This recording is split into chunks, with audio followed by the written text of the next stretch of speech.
Olá, este vídeo tem como objetivo apresentar alguns conceitos e características sobre o estado de bem-estar social e o estado neoliberal. Mas para que possamos compreender estes elementos, é necessário, em primeiro lugar, refletir sobre um conceito básico.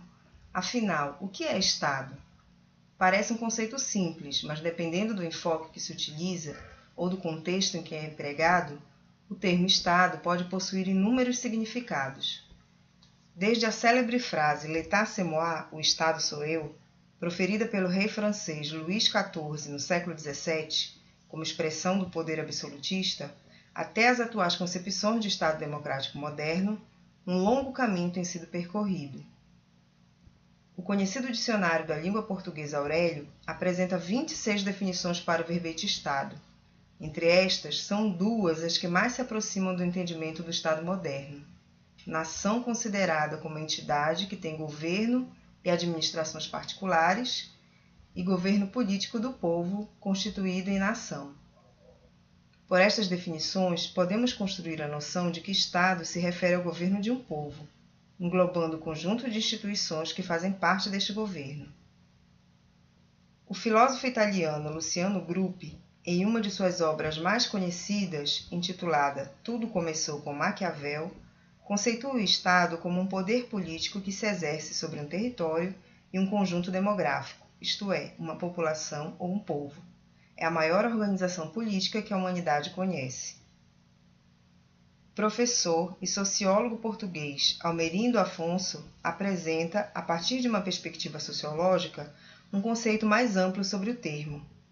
Afonso entende o Estado, genericamente, como uma organização política que, a partir de um determinado momento histórico, conquista, afirma e mantém a soberania sobre um determinado território, aí exercendo, entre outras, as funções de regulação, coerção e controle social. Diante dessas definições, podemos compreender que o Estado se refere ao poder político soberano que governa um povo, em um determinado território, por meio de leis e instituições específicas. Cabe ressaltar que a forma de ser do Estado é uma construção humana e, portanto, as formas como se organiza se modificam no decorrer do tempo. É por este motivo que, no decorrer da trajetória da humanidade, foram se construindo diversas maneiras de se pensar e entender o Estado. A partir desta noção mais ampla, buscamos então compreender duas formas distintas de organização política do Estado moderno: o Estado de bem-estar social e o Estado neoliberal. O estado de bem-estar social, também chamado welfare state ou estado-providência, se refere a um tipo de governo que assume a responsabilidade pela oferta gratuita de um mínimo de serviços à população, partindo do pressuposto de que esses serviços são direitos sociais dos cidadãos. Assim, nesta perspectiva, cabe ao Estado garantir o acesso à saúde, educação, habitação, renda e seguridade social a todos os cidadãos. Esta concepção começou a se formar nos países capitalistas após a Segunda Guerra Mundial, meados da década de 40, se apresentando como uma alternativa ao governo socialista e uma forma de gerenciar os conflitos resultantes da crescente desigualdade social que se estabelecia com o desenvolvimento capitalista. Desta forma, o estado de bem-estar social passou a intervir na economia e ampliou os serviços assistenciais públicos, buscando assegurar a geração de riquezas e, ao mesmo tempo, a diminuição das desigualdades sociais. Ao abordar o chamado Estado-Providência, o conhecido professor e sociólogo português Boaventura de Sousa Santos explica que este designa a forma política do Estado nos países capitalistas avançados, num período em que o socialismo deixa de estar na agenda política.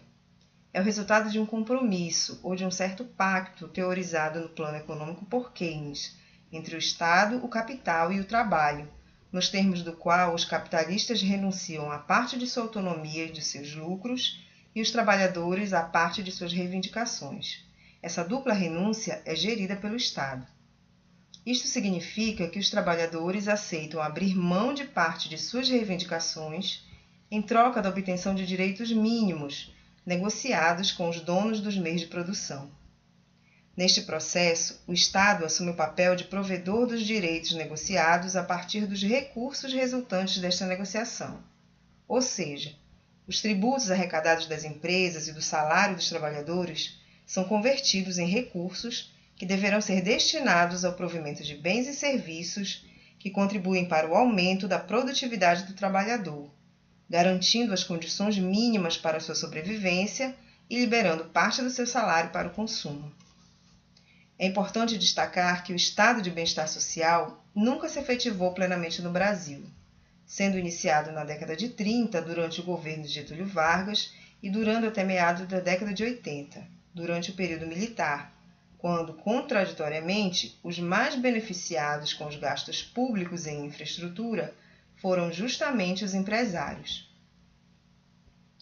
O estado de bem-estar social pretendia realizar o objetivo da social-democracia de combinar a potência econômica do capitalismo com os valores políticos do socialismo. A crise desse modelo de organização política do Estado se deve justamente à incapacidade da social-democracia em materializar e sustentar esse ideal de sociedade, e ainda o avanço das políticas neoliberais como alternativa ao declarado fracasso dessa organização política. O Estado neoliberal, por sua vez, se fundamenta numa concepção contrária ao estado de bem-estar social, pois busca não interferir na economia e procura reduzir os gastos sociais do governo com base na ideia de Estado mínimo, ou de enxugamento do aparelho estatal. Para isso, são colocados em prática políticas de privatização das empresas estatais e o corte de direitos sociais básicos, diminuição de políticas de emprego e renda, habitação e programas sociais, além de aumento de tributação e reformas previdenciárias.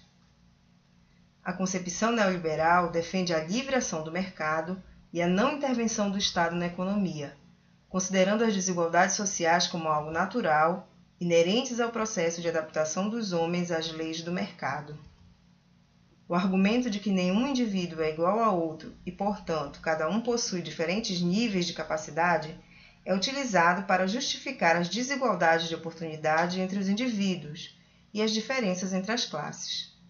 O mercado é então defendido como regulador social e de ordenação política, onde o Estado deve assumir um papel coadjuvante de mediação e manutenção da estrutura mínima necessária à livre negociação mercadológica.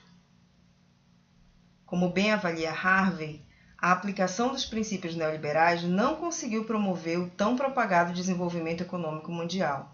Ao contrário, as ideias neoliberais fizeram com que muitos países, como Rússia e Ucrânia, e países da África e América Latina, amargassem nas décadas de 80, 90 e 2000 fatores como a queda da renda per capita, o aumento da pobreza e a diminuição da expectativa de vida, o aumento da economia informal e queda dos indicadores de bem-estar social. A ideologia neoliberal de que o crescimento econômico vem acompanhado pela melhoria das condições de vida da população também não encontra sustentação, demonstrando justamente o seu movimento contrário, o aumento da pobreza e das desigualdades sociais. Desta forma, a implementação das políticas neoliberais vai aos poucos dilapidando as conquistas sociais instituídas no estado de bem-estar social. Segundo o sociólogo Simon Clarke, ao compreender que as crescentes crises econômicas, sociais e ambientais mostram que o modelo neoliberal de desregulação não oferece uma solução viável, a social-democracia vem se empenhando em construir um novo modelo de regulação a fim de concretizar a velha ideia. No entanto, apesar das inúmeras críticas e evidências apontadas sobre os efeitos negativos do modelo econômico capitalista, nenhum dos teóricos da social-democracia e das diferentes escolas sociais e políticas conseguiu apresentar, até o momento atual, uma proposta consistente para a superação do Estado neoliberal de regulação capitalista. Só nos resta, então, continuar a busca pela construção de um novo modelo de regulação, que permita à humanidade viver em uma sociedade mais igualitária e menos individualista.